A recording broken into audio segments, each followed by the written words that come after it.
चंद्रयान 2 की नाकामी पर पाकिस्तानी ऑफिशियल्स ने इसरो यानी इंडियन स्पेस रिसर्च ऑर्गेनाइजेशन को खूब तनकीद का निशाना बनाया और कहा ये इंडियन आवाम पर बोझ है।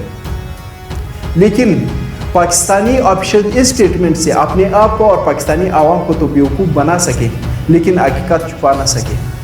हकीकत ये है कि इसरो का मेयार वो नहीं है जो पाकिस्तानी इंस्टीट्यूशंस का है।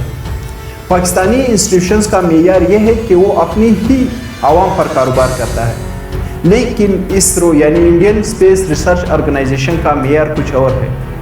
उन्होंने सिर्फ 3 सालों में दूसरी ममालिक से 6000 करोड़ रुपए कमाए हैं इंडियन गवर्नमेंट के लिए, क्योंकि इसरो दूसरे मुल्क के सैटेलाइट को खला में बेचता है ये इंडियन व्हीकल को यूज़ करके। इससे वो गवर्नमेंट ऑफ इंडिया के लिए कमाता है। तो आज हम बात करते हैं कि पाकिस्तान की जो स्पेस रिसर्च ऑर्गेनाइजेशन है वो किस वजूहात की बिना पर अपनी ज़िवाल पर पहुंचा, और इसरो यानी इंडियन स्पेस रिसर्च ऑर्गेनाइजेशन किस वजूहात की बुनियाद पर अपने उरूज पर पहुंचा। तो मैं हूं अहमद शाह काकड़।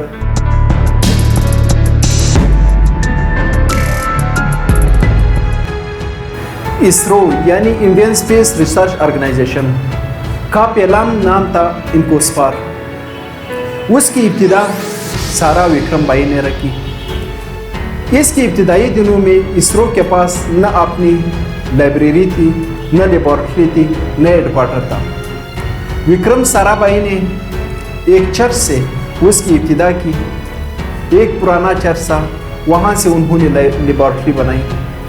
और विक्रम साराभाई की इस सोच को डॉक्टर अब्दुल कलाम ने इसको परवान चढ़ाया। और फिर हुआ है कि इसरो ने 2008 में मून मिशन और 2013 में मार्स मिशन कंप्लीट किया।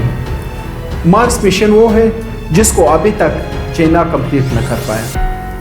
और दूसरी तरफ अगर हम लोग पाकिस्तानी रिसर्च एजेंसी यानी स्पेस रिसर्च एजेंसी की बात कर लें तो वो इंडिया के स्पेस रिसर्च एजेंसी से 8 साल पहले बनी थी। और पाकिस्तानी स्पेस रिसर्च एजेंसी ने सबसे पहला सैटेलाइट जो लॉन्च किया वो भी चाइना की मदद से लॉन्च किया, और इंडिया के सैटेलाइट से 15 साल बाद। तो आज हम वो अवामिल देखते हैं जो पाकिस्तानी स्पेस रिसर्च एजेंसी के ज़वाल के बास बने।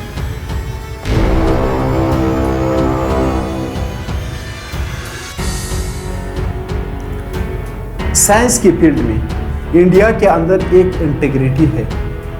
आप देख लें विक्रम साराभाई जो कि एक हिंदू थे, उन्होंने अपने मिशन की इब्तिदा एक चर्च से रखी। उस मिशन को परवान चढ़ाए एक मुस्लिम डॉक्टर अब्दुल कलाम ने। और अगर अभी हम बात कर लें चंद्रयान 2 की, उसकी प्रोजेक्ट डायरेक्टर थी विनीता जो कि एक फीमेल है।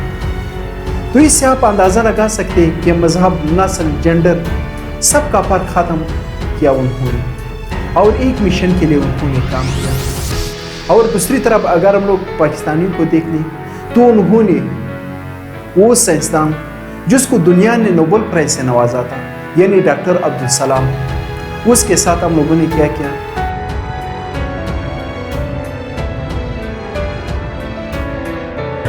एक्सटेंशन से मेरी याद ये है कि एक थियरी में बहुत सी चीज़ें हैं, मुस्लिम साइंस को कहता है।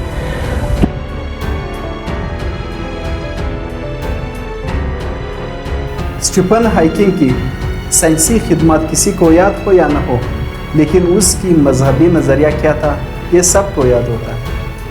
दरअसल यहाँ पर मजहबी सियासी मुनाफिकत पाया जाता है। हमारे मजहबी रहनुमा अपनी पार्टी में, अपनी ही पार्टी में तो अक़लियती यानी गैर मुस्लिमों को एक्सेप्ट करता है, लेकिन साइंसी फील्ड में या दूसरे फील्ड में या आता कि दूसरे पार्टी में गैर मुस्लिमों को बर्दाश्त नहीं करता। तो जब तक हमारे अंदर ये साइंस का जज्बा नहीं होगा, साइंस के जज्बे में यानी साइंसी खिदमत में हम नस्ल, रंग, मजहब से बालातर नहीं होंगे तो हम कुछ ही हासिल नहीं कर सकेंगे।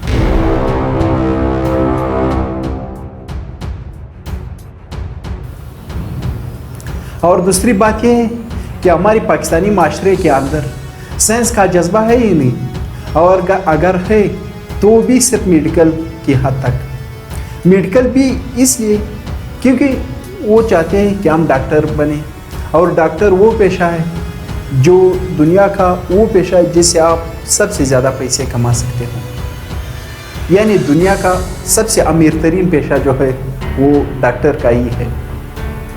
اور دوسری طرف اگر ہم لوگ انڈین اسٹوڈنٹ کی مینٹلٹی کو دیکھ لیں تو اس کا فیوریٹ پرسنالٹی جو ہے وہ اسٹیفن ہاکنگ ہے، اور انہوں نے اپنے سائنسدانوں کی قدر کی ہے۔ بچے بچے کو وکرم سارا بھائی اور ڈاکٹر عبدالکلام کی سائنسی خدمات اس کے نام ان کو یاد ہے۔ اور ہمارے معاشرے میں دیکھ لیں، ہم نے ڈاکٹر عبدالقدیر خان کے ساتھ کیا ہیرو سے زیرو بنایا۔ جتنے منافق اور جھوٹے اس قوم میں ملیں گے آپ کو، خاص طور سے حکمرانوں میں ملیں گے، تو کہیں نہیں ملیں گے۔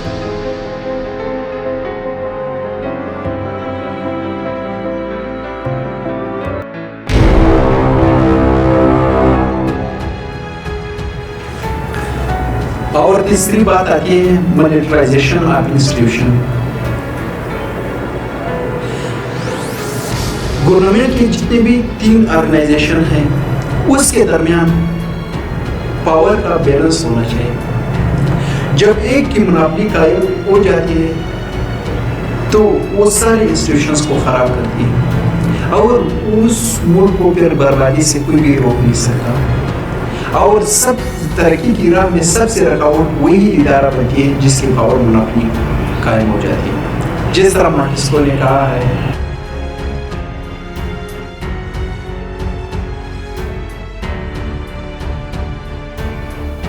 بدقسمتی سے کولڈ ورلڈ وار کے دوران ہمارے ایک انسٹیٹیوشنز کو زیادہ اہمیت حاصل ہوگی، یعنی آرمی، تو اس کی پاور مناپلی قائم ہوگی، اور پھر وہ دوسرے انسٹیٹیوشنز کو کنٹرول کرنے میں لگ پڑے، اور دوسرے انسٹیٹیوشن کی پوسٹوں پر اپنے ہی ڈپارٹمنٹ کے ریٹائرڈ میجر کرنل کو ہی تعینات کرنے لگے۔ بالکل اسی طرح اسپارکو کے ساتھ ہوا۔ اسپارکو یعنی پاکستانی اسپیس ریسرچ ایجنسی، تو اس کو بھی آرمی کنٹرول کرنے لگا۔ ان کے کی پوسٹوں پر انہوں نے ایک سائنسدان ہونے کی بجائے ایک bachelor degree holder major general لگائے۔ تو یہ وہ عوامل تھے جو اسپارکو یعنی پاکستانی جو اسپیس ریسرچ ایجنسی ہے اس کے زوال کے باعث بنے۔